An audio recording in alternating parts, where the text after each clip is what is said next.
Hello students, मैं doctor Vikram Singh Deswal biodata classes YouTube channel पर आप लोगों का स्वागत करता हूं। स्टूडेंट्स, आप लोगों का अभी हाल में टीजीटी एंड पीजीटी का एग्ज़ाम हुआ है और होप करता हूं कि वो एग्ज़ाम आपका अच्छा हुआ होगा। और नेक्स्ट मंथ में आपका जीआईसी एग्ज़ाम भी होने वाला है, तो उसकी प्रिपरेशन आप बहुत अच्छे से कर रहे होंगे। लेकिन एक गुड इन्फॉर्मेशन है आपके लिए कि एलटी ग्रेड की जो वैकेंसीज है वो भी जल्दी आने वाली है। नेक्स्ट मंथ में शायद उसका एडवर्टाइजमेंट आ जाए, तो आप अपनी प्रिपरेशन को कंटिन्यू रखेंगे और होप रखेंगे कि हमें बहुत अच्छा करना है, बहुत बेस्ट करना है। तो आज जो मैं अपनी वीडियो लेकर आया हूँ उसमें एलटी ग्रेड के बारे में बताने वाला हूँ कि कितनी वैकेंसीज आने की पॉसिबिलिटी है, क्या क्वालिफिकेशन क्राइटेरिया है, क्या एज लिमिट है और क्या एग्ज़ाम पैटर्न रहेगा। और वहाँ पर हम ये भी बताने वाले हैं कि मतलब जो वहाँ पर एग्ज़ाम कंडक्ट होगा तो उसमें कौन कौन से सब्जेक्ट आने की उसमें कंडीशन होती है, कि उसमें जनरल स्टडी आएगी, आपका सब्जेक्ट आएगा, कितने मार्क्स का आएगा, कितने क्वेश्चंस आएंगे, वो सब बातें यहाँ पर डिस्कस होगी। और हम साथ में एक अप्रोक्सीमेशन भी बताएंगे आपको कि कट ऑफ आने की क्या पॉसिबिलिटी रहती है सभी कैटेगरीज में, वो चाहे जनरल कैटेगरीज है, ईडब्ल्यूएस है या ओबीसी है, एससी है, एसटी है। और उसमें वो भी सब बातें डिस्कस करेंगे कि क्या स्ट्रेटजी हमारी होनी चाहिए कि हम एलटी एग्ज़ाम को क्रैक कर सकें, कौन से प्लान हमें बनाने होंगे या किन बुक को हमें ज़्यादा फॉलो करना होगा अपनी स्टडी को बेटर बनाने के लिए, ताकि हम इस एलटी एग्ज़ाम को क्रैक कर सकें। तो प्यारे बच्चों, देखिए एलटी की जो वैकेंसी आने की पॉसिबिलिटी है वो लगभग 8,000 से 9,000 के बीच में आने वाली है। और इसमें जो क्वालिफिकेशन क्राइटेरिया है आपका, तो देखिए इसमें आपका जो अगर आप बायो सब्जेक्ट से जो बच्चे हैं उनका बीएससी होना चाहिए, और बीएससी के साथ में क्या होना चाहिए, बीएससी में क्या होना चाहिए, जूलॉजी एंड बॉटनी दोनों सब्जेक्ट होने चाहिए।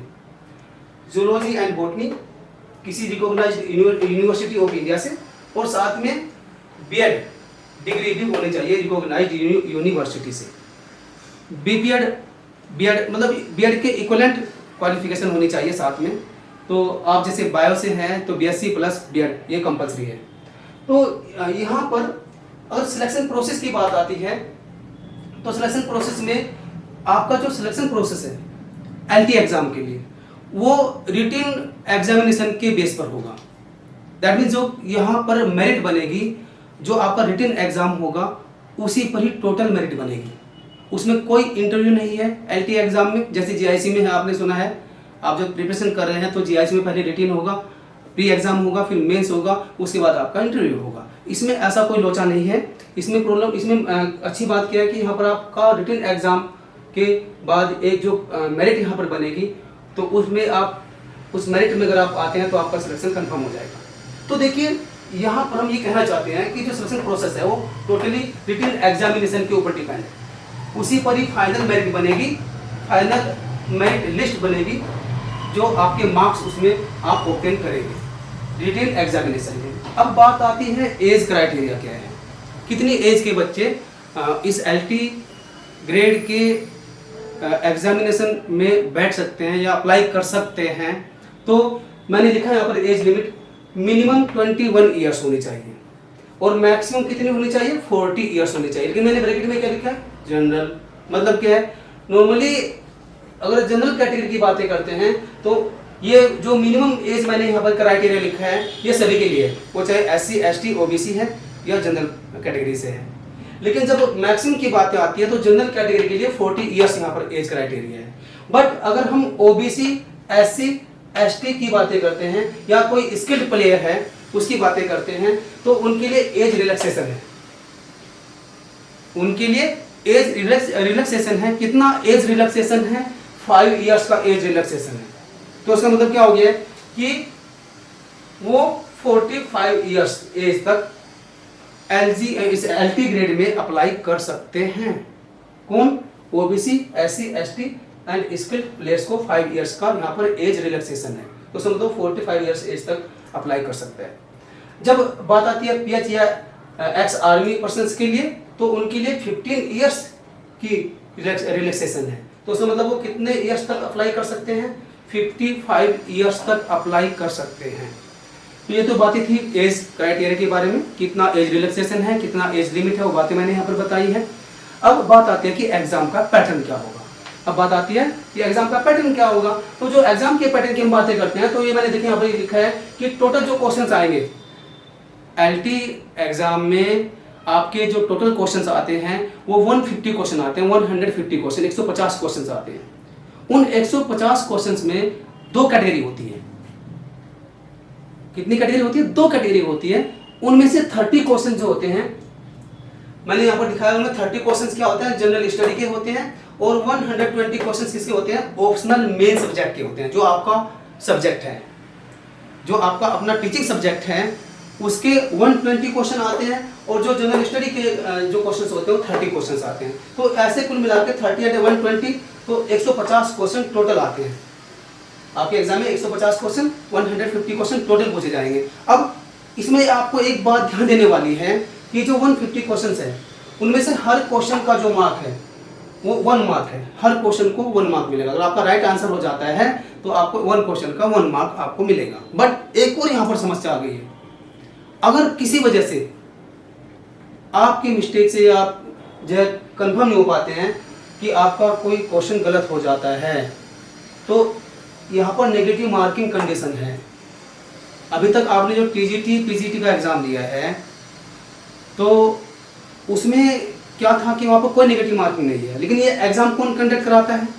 ये एग्जाम कौन कंडक्ट कराता है? जिसको जीआईसी कंडक्ट करती है। जिस एग्जाम को जो आपका जीआईसी एग्जाम है, उसको कौन कंडक्ट करते हैं?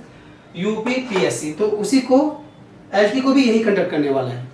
तो एलटी और जीआईसी दोनों को यूपीपीएससी कंडक्ट करता है। तो यहाँ पर इसने नेगेटिव मार्किंग की कंडीशन रखी है। और नेगेटिव मार्किंग कितनी है? जब आप अगर किसी वजह से 1 क्वेश्चन आपका इनकरेक्ट हो जाता है तो 1/3 यानी 1/3, दैट मीन्स 0.33 मार्क्स आपका लेस हो जाएगा एक क्वेश्चन का। तो 1/3 मार्क्स की नेगेटिव मार्किंग यहाँ पर है। तो इस बात का आप ध्यान रखेंगे। इसलिए आपको यहाँ पर जो स्टडी करनी है, ऐसा नहीं है कि आप यहाँ पर कि कोई गैसेज लगाएंगे कि हाँ हमारा ये राइट हो सकता है, इन केस अगर गलत हो जाए तो हमें कोई नुकसान नहीं होगा। तो यहाँ पर पक्का नुकसान होने वाला है आपका। तो इसलिए आपको एक्यूरेसी लानी होगी। आपको जब क्वेश्चन को आप सिलेक्ट करेंगे, तो अगर आपको कंफर्मेशन है, आप उस क्वेश्चन के आंसर को 100% जानते हैं, तो तभी आप उसको आंसराइज करेंगे। अदरवाइज आप उसको छोड़ देंगे, वरना आप नेगेटिव में चले जाएंगे। इससे आपके सिलेक्शन के चांसेस कम होते जाएंगे। तो इसलिए आपको एक्यूरेसी लानी होगी। आपको क्वालिटी ऑफ क्वेश्चन जो है वो करने होंगे, और अपने क्वेश्चन को ठीक से पढ़ के उनको आंसराइज करना होगा। तो ये तो बातें थी कि एग्जाम पैटर्न क्या रहेगा, कितना क्वेश्चन आएगा। वहीं पर मैंने एक चार्ट के थ्रू समझा है। एक मैंने सब्जेक्ट लिया है कि सब्जेक्ट क्या क्या होने चाहिए आपके, इसमें क्या क्या होते हैं इसमें एग्जाम पैटर्न में, और नंबर ऑफ क्वेश्चंस कितने हैं, नंबर ऑफ मार्क्स कितने हैं, और कितना टाइम यहाँ पर आपको मिलेगा इस एग्जाम में। तो मैंने दिखाया है कि सब्जेक्ट यहाँ पर 2 कैटेगरी बनती है सब्जेक्ट की। एक तो आता है जनरल स्टडी से, एक आता है आपका ऑप्शनल मेन सब्जेक्ट से। जो जनरल स्टडी है, आप समझ रहे हैं कि जो जीएस है उसमें सब चीज़ें आ जाती है आपकी, वो चाहे मैथ्स है, या आपका जीके है, या आपका रीजनिंग है, या साइंस है, नॉर्मल साइंस, जनरल साइंस, वो सब इसमें आ जाएगी। हिस्ट्री है, जियोग्राफी है, वो सब चीज़ें इसमें आ जाएगी। और यहाँ पर करंट अफेयर्स ज़्यादा आने की संभावना होती है इसमें, तो आप करंट अफेयर्स को ज़्यादा फोकस करेंगे। तो ये 30 क्वेश्चन इसमें से आएंगे। 30 क्वेश्चन है, और मैंने पहले बताया कि एक क्वेश्चन का 1 मार्क होगा। तो उसमें 30 क्वेश्चन 30 मार्क्स होंगे, मैंने लिख दिया आगे। और जो ऑप्शनल मेन सब्जेक्ट की बातें आती हैं, तो वहाँ पर 120 क्वेश्चन होंगे, और 120 क्वेश्चन 120 मार्क्स के ही होंगे। तो ऐसे मिलाकर 30 ये है और 120 ये है, तो कुल मिलाकर 150 मार्क्स का आपका क्वेश्चन पेपर होने वाला है। और 150 ही क्वेश्चन इसमें आने हैं। और कितना टाइम आपको यहाँ पे मिलेगा? 2 घंटे टाइम मिलेगा। 2 घंटे में आपको 150 क्वेश्चन करने हैं। ठीक है, तो ये तो रहा है एग्जाम पैटर्न की बातें। अब ये अगर ग्रेड पे की बातें करते हैं, तो 4600 रुपये का ग्रेड पे है इस वाले एलटी ग्रेड में। और पे स्केल जो बनेगा वो 9300 से लेकर 34800 का पे ग्रेड बनेगा। और अगर ग्रोस पे की बातें करते हैं, तो लगभग 50,000 के आसपास, यानी 49,934, तो लगभग 50,000 के आसपास आपका ग्रोस पे बनेगा। तो ये बातें बताई मैंने ग्रेड पे के बारे में, पे स्केल के बारे में, ग्रोस पे के बारे में। अब एलटी ग्रेड टीचर का ये जो आप एग्ज़ाम देंगे, तो इसमें मैंने थोड़ा सा यहाँ पर अप्रोक्सीमेशन रखा है कि लगभग कितना कट ऑफ इस वाले एग्ज़ाम में जाने की संभावना रहती है अलग अलग कैटेगरीज में। तो यहाँ पर मैंने कैटेगरीज लिया है, इधर मैंने लिया है एक्सपेक्टेड कट ऑफ मार्क्स, ये कट ऑफ मार्क्स लिया है मैंने ना। तो जनरल कैटेगरी में मैंने कितना बताया, लगभग 115 से लेकर 120 मार्क्स ऑब्टेन होने चाहिए। तो 115 से 120 मार्क्स के आसपास पॉसिबिलिटी रहती है जनरल कैटेगरी में सिलेक्शन होने की मेरिट लिस्ट में। अगर मैं EWS की बातें करूं, EWS का इससे पहले नहीं होता था, तो EWS अब इस बार इंक्लूड हो गया है। तो EWS में लगभग जो कट ऑफ आने की जो संभावना रहेगी वो 110 से 115 के बीच वाले बच्चे सिलेक्ट हो जाएंगे।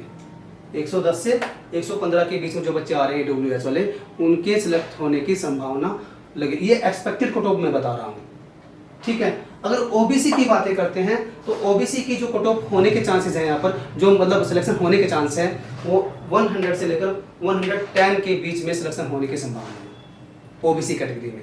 बट अगर हम ऐसी कैटेगरी की बातें करते हैं तो ऐसी कैटेगरी में 85 से 95 के बीच में सिलेक्शन होने के चांसेस हैं। 85 से 95 के बीच में सिलेक्शन होने के पूरे चांसेस है। अगर हम ST कैटेगरी की बातें करते हैं तो 75 से 80 के बीच में सिलेक्शन होने की चांसेस है। ये 85 तक भी जा सकता है। तो रही एप्लीकेशन फ़ी के बारे में, तो जनरल कैटेगरी, OBC कैटेगरी और EWS कैटेगरी, इन सभी के लिए जो फ़ी है, एप्लीकेशन फ़ी है, वो 125 है, 125 रुपीज़ है। बट अगर SC ST कैटेगरी के लिए हम बातें करें तो 65 रुपीज़ यहाँ पर एप्लीकेशन फ़ी है अप्लाई करने के लिए। PS कैंडिडेट के लिए कितना है, 25 रुपीज़ है। तो ये मैंने एप्लीकेशन फ़ी क्राइटेरिया बताया है। तो सारे मैंने क्राइटेरिया यहाँ पर बता दिया कि क्वालिफिकेशन कितना होना चाहिए, सिलेक्शन प्रोसेस क्या है, एज लिमिट क्या होनी चाहिए, एग्जाम पैटर्न क्या होगा, ग्रेड पे कितना होता है, कट ऑफ आने की कितनी पॉसिबिलिटी यहाँ पर रहती है, और एप्लीकेशन फ़ी स्ट्रक्चर क्या है LT ग्रेड में, है ना। तो अब ये तो बातें थी कि LT ग्रेड में कंडीशंस क्या होती है, क्या उनकी क्वालिफिकेशन और सब बातें मैंने बता दी है। अब यहाँ पर एक इम्पोर्टेंट बात ये आती है कि हमारी स्ट्रेटजी क्या होनी चाहिए, हमारी स्ट्रेटजी क्या होनी चाहिए इस एग्ज़ाम को क्रैक करने के लिए। अब एक ये इम्पोर्टेंट थिंग है। तो देखिए क्या होता है कि आप बहुत सारी बुक्स के नाम सुन लेते हैं कि ये बुक भी पढ़ लीजिए, ये बुक भी पढ़ लीजिए, तो आप कंफ्यूज हो जाते हैं कि हमें करना क्या है या हमें कौन सी बुक पढ़नी है। तो देखिए आपको एक प्लान के थ्रू चलना पड़ेगा कि हमें किस तरह से अपने आप को तैयार करना है अपने इस एग्ज़ाम के लिए। तो अगर स्ट्रेटजी की बातें आती हैं, देखिए एक्चुअली में बहुत ज़्यादा बुक अगर आप फोकस करेंगे तो आप कंफ्यूज होंगे कौन सी बुक हमें पढ़नी है। तो आप लिमिटेड बुक पढ़ेंगे। सबसे पहली बात, इंपॉर्टेंट बात है, जो TGT PGT का जो पैटर्न था तैयारी करने का, वो थोड़ा सा अलग है। और हम LT ग्रेड की अगर बातें करते हैं तो इसका पैटर्न तैयारी करने का थोड़ा अलग होगा। यहाँ पर क्वेश्चन थोड़े अलग तरीके से पूछे जाएंगे, वहाँ की क्वालिटी थोड़ी अलग थी, क्वालिटी के क्वेश्चन यहाँ पर भी आएंगे। बट यहाँ पर आपको देखिए, मैं जहाँ तक मेरा मानना है, आपको ज़्यादा फोकस करना है सबसे पहले इस पर NCERT की जो बुक है। मैंने ये कहा केवल NCERT बुक पढ़ के आपका LT ग्रेड क्लियर हो जाएगा, मैंने ये नहीं बोला है। मैंने ये बोला है कि NCERT को भी आपको यहाँ पर फोकस करना है। क्यों? क्योंकि मैं ऐसा क्यों बोल रहा हूँ, मैं ऐसा इसलिए बोल रहा हूँ कि NCERT को जो UPPSC है वो ज़्यादा फॉलो करेगा। GIC और LT ग्रेड के जो बच्चे हैं जो प्रिपरेशन कर रहे हैं वो NCERT को जरूर फोकस करेंगे। मैंने ये कहा कि और बुक्स नहीं पढ़नी, और भी बुक पढ़नी है, सिलेबस के अकॉर्डिंग पढ़नी है। जो सिलेबस में आपके गिवन है टॉपिक्स, उनको आपको अच्छे से कवर करना है कुछ ऑथराइज्ड बुक से। बट NCERT को आपको जरूर कवर करना है। और कौन सी NCERT को कवर करना है, मैं आपको एडवाइस दे रहा हूँ कि 11th की देखिए क्या पढ़ना है एनसीईआरटी में से, वो इंपॉर्टेंट थिंग है। एनसीईआरटी में से जो 11th की बुक है वो पूरी पढ़नी है, उसका कोई भी टॉपिक आपको नहीं छोड़ना है, उसको टोटल आपको रिवाइज करना है अच्छे से, उसकी लाइनों को समझना है। यहाँ पर कंडीशन ये आती है, देखिए अब आपने अभी देखा हुआ हाल में टीजीटी पीजीटी का जो एग्जाम हुआ है उसमें क्वेश्चन की जो क्वालिटी है, जो लेवल है, वो एक अच्छा लेवल है, मॉडरेट प्लस अच्छा लेवल। केवल मॉडरेट नहीं कहेंगे, मॉडरेट प्लस अच्छा लेवल, दोनों यहाँ पर चीजें थी इंक्लूड। आपने नोटिस किया होगा कि अभी जो एग्जाम हुआ है हाल में अच्छी क्वालिटी के क्वेश्चन थे। आप खुश हो जाते हैं, आप किसी टीचर से पढ़ते हैं या आप, मतलब मैं किसी का नाम नहीं ले रहा हूँ, आप जिनसे भी पढ़ते हैं वो क्या करते हैं आपके साथ में, वो पहले आपको कोई टॉपिक पढ़ा देंगे, आप खुश हो जाएंगे, ठीक है। जब क्वेश्चन की बारी आती है, जब क्वेश्चन कराने की बारी आती है, क्विज कराने की बारी आती है, तो वो वाले क्वेश्चन उठाते हैं वो टीचर जो बहुत इजी है, जो आपको आते हैं, और आप खुश हो जाते हैं कि हमारी तैयारी अच्छे से हो रही है। भैया आपको क्वालिटी लेनी पड़ेगी, क्वेश्चन की क्वालिटी आपको चेक करनी पड़ेगी। ऐसा नहीं कि आप कुछ भी, मतलब ऐसे जो क्वेश्चन की पावर हाउस कौन है, mitochondria powerhouse of cell कहते हैं, ये जमाना जा चुका, कोई नहीं क्वेश्चन को पूछेगा। आपको लाइन, जैसे एनसीईआरटी की जो लाइन है वहां से जो क्वेश्चन निकल के आते हैं, जैसे नीट एग्जाम होता है, नीट में एनसीईआरटी की लाइन में से क्वेश्चन इतना मुंह कर देते हैं, इतना घुमा देते हैं कि बच्चा कंफ्यूज हो जाता है कि हमें कैसे आंसराइज करना है, कि हमें सारे ऑप्शन एक जैसे लग रहे हैं। तो जो अच्छे से रीड करेगा, जो क्वेश्चन को, जो क्वालिटी वाले क्वेश्चन को करेगा प्रैक्टिस में, तो वो अपना एग्जाम क्रैक कर जाएगा। तो ध्यान रखेंगे कि क्वेश्चन करना और क्वालिटी ऑफ क्वेश्चन करना दोनों में अंतर है। अब जमाना वो जा चुका है कि आप इजी क्वेश्चन, सुपरफिशियल क्वेश्चन करके आप सिलेक्शन ले लेंगे, ऐसा नहीं है। आपको क्वालिटी वाले क्वेश्चन करने पड़ेंगे, आपको डीपली चीजों को पढ़ना पड़ेगा। अगर आपको एनसीईआरटी भी पढ़ना है तो एनसीईआरटी आपको लग रहा है कि पतली सी बुक है, उसको अंडरस्टूड करने के लिए आपको बहुत अच्छे से रीड करना पड़ेगा और अदर बुक्स की हेल्प लेनी पड़ेगी उनको अच्छे से पढ़ने के लिए। लगभग ये जो एनसीईआरटी है, आपको एनसीईआरटी 11th पूरी पढ़नी है, बट जब मैं एनसीईआरटी 12th की बातें करता हूँ तो यहाँ पर मैंने कंडीशन नहीं रखी है। एनसीईआरटी की अगर 12th की बुक की मैं बात करता हूँ, एनसीईआरटी की 12th की अगर मैं बुक की बात करता हूँ तो वहाँ पर उसका एक पोर्शन है 12th वाले पोर्शन में, इकोलॉजी वाला पोर्शन, ये जरूर पढ़ना है, ये मेरी एडवाइस है। 12th वाली एनसीईआरटी में से इकोलॉजी वाला पोर्शन जरूर पढ़ना है और एप्लीकेशन वाला पोर्शन पढ़ना है, जो एप्लीकेशंस वाला है पोर्शन ये जरूर पढ़ना है, जो बायोटेक्नोलॉजी के साथ में लगा हुआ है वो वाला पोर्शन जरूर पढ़ना है। बहुत इंपॉर्टेंट सेगमेंट है, यहाँ से क्वेश्चन जरूर आता है।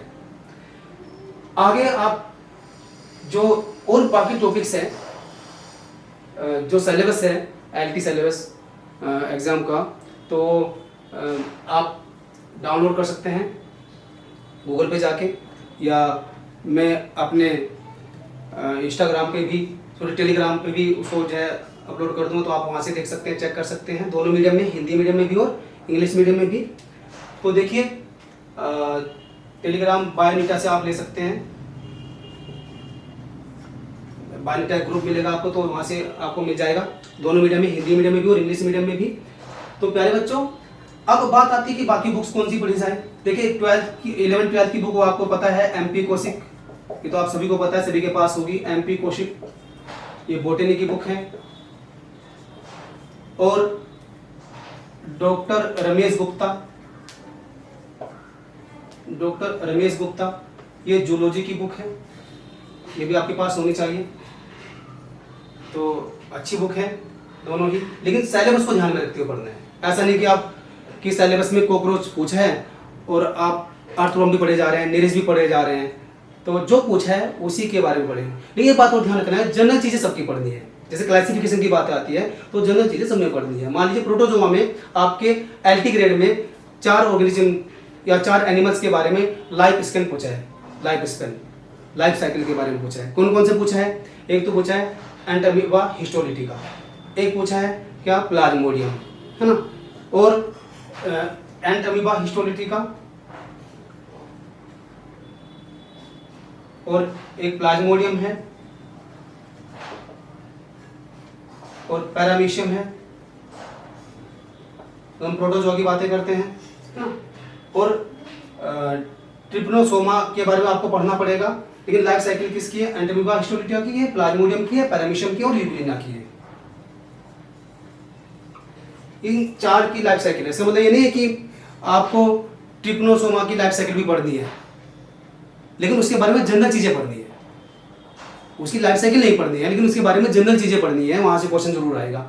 क्योंकि क्लासिफिकेशन सिलेबस में है, तो क्लासिफिकेशन से रिलेटेड जो भी क्वेश्चन बनते हैं वो आपको पढ़ने पड़ेंगे, लेकिन इनकी लाइफ साइकिल अच्छे से आपको पढ़नी पड़ेगी, कहाँ से क्वेश्चन बन सकते हैं। तो ध्यान रखना है, सिलेबस को ध्यान में रखते हुए आपको अपनी स्टडी को अंजाम देना है। तो देखिए, अभी मैं बातें कर रहा था कि बुक कौन सी होनी चाहिए, ये तो बुक होनी है। अगर हम इनवर्टिब्रेट की बातें करते हैं, इनवर्टिब्रेट, तो इनवर्टिब्रेट एंड वर्टिब्रेट दोनों ही बुक, इनवर्टिब्रेट एंड वर्टिब्रेट, तो आप अच्छे जानते होंगे इसके बारे में कि किनकी बुक होनी चाहिए।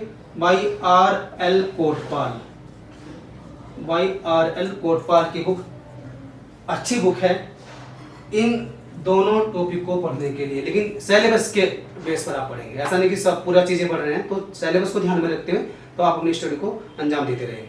और जब अगर बात आती है जेनेटिक्स के बारे में, जेनेटिक्स का पोर्शन भी है आपके सिलेबस में, तो genetics plus biotechnology, genetics plus biotechnology, तो किसकी पढ़ेंगे? भाई पी के किताब अच्छी बुक है, किसी के पास हो तो अच्छी बुक है, आप पढ़ सकते हैं। एक कॉम्पिटिटिव बुक है जूलॉजी की, एक कॉम्पिटिटिव बुक है जूलॉजी की,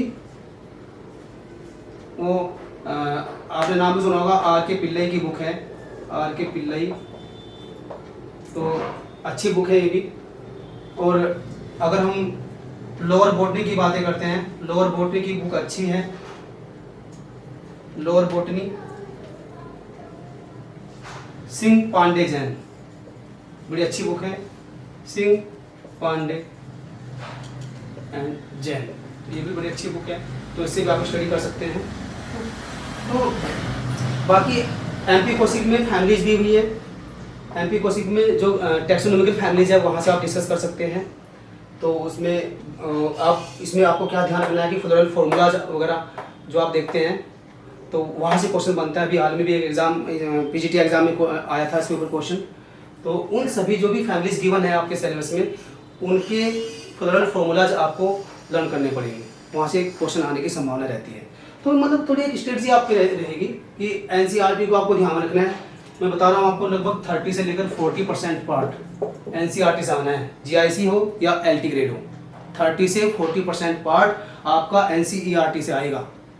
यहाँ पर थोड़ी तैयारी अलग है, पीजीटी टीजीटी से थोड़ा डिफरेंट है, इसका सिलेबस भी डिफरेंट है और बोर्ड अलग है, तो उनका फोकस ये रहेगा कि वो एनसीईआरटी में से क्वेश्चन जरूर निकालेगा। तो साथ में ये बुक भी आपको पढ़नी है, लेकिन एनसीईआरटी को जरूर आपको स्टडी करना है। 11th की एनसीईआरटी पूरी पढ़नी है और 12th की एनसीईआरटी में से इकोलॉजी पोर्शन और एप्लीकेशन वाला पोर्शन जो है बायोटेक वाला, तो वो आपको पढ़ना है। तो और एलटी ग्रेड के जो सिलेबस है बायोलॉजी का, उसके अकॉर्डिंगली हम टाइम पर अच्छे अच्छे कंटेंट की वीडियोज लेकर आते रहेंगे, और जो क्वेश्चन हम लेकर आएंगे वो क्वालिटी ऑफ क्वेश्चन लेकर आएंगे। जो क्वेश्चन आपको आते हैं वो नहीं, उनको कराने की कोई जरूरत नहीं है।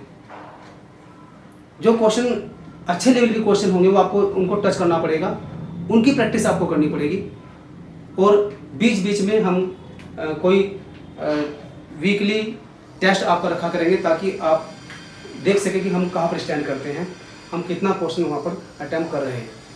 तो प्यारे बच्चों, आज मैंने थोड़ा सा एलटी के बारे में बताया कि क्या इसका पैटर्न रहता है, किस तरह से आपको अपनी तैयारी जो है स्टार्ट करनी है, कौन सी बुक आपको ज़्यादा फोकस करनी है, तो वो सब चीज़ें डिस्कस की है मैंने, एग्ज़ाम पैटर्न के बारे में सब चीज़ें। तो जिन बच्चों ने अभी तक बायोनेटा क्लासेस यूट्यूब चैनल को सब्सक्राइब नहीं किया है, तो प्लीज़ उसको सब्सक्राइब करें और उसको ज़्यादा से ज़्यादा शेयर करें। और हम आएंगे नेक्स्ट वीडियो में एक अच्छे कंटेंट के साथ में, और हम यहाँ पर जो कंटेंट लेकर आएंगे वो एलटी ग्रेड के सिलेबस के बेस पर लेकर आएंगे। जो भी क्वेश्चन लेकर आएंगे वो मोस्ट एक्सपेक्टेड क्वेश्चंस होंगे, वो क्वालिटी क्वेश्चंस होंगे, वो हम एलटी बेस पर लेकर आएंगे। और बीच बीच में हम कुछ ऐसी वीडियो भी लाएंगे जो जीआईसी के बेस पर आपकी क्वेश्चन की प्रैक्टिस को अच्छा कराएगा, तो वो भी हम बीच में लेकर आते रहेंगे। लेकिन हमारा जो कंटिन्यूटी में रहेगा वो एलटी एग्ज़ाम के सिलेबस के बेस पर हम अपनी वीडियोज लेकर आते रहेंगे। तो होप करता हूँ कि आप सभी बच्चे जो है अपनी तैयारी को अच्छे से करते रहेंगे। तो मिलते हैं हम नेक्स्ट वीडियो में अपने नई क्लास के साथ में, तब तक के लिए धन्यवाद, टाटा, बाय बाय।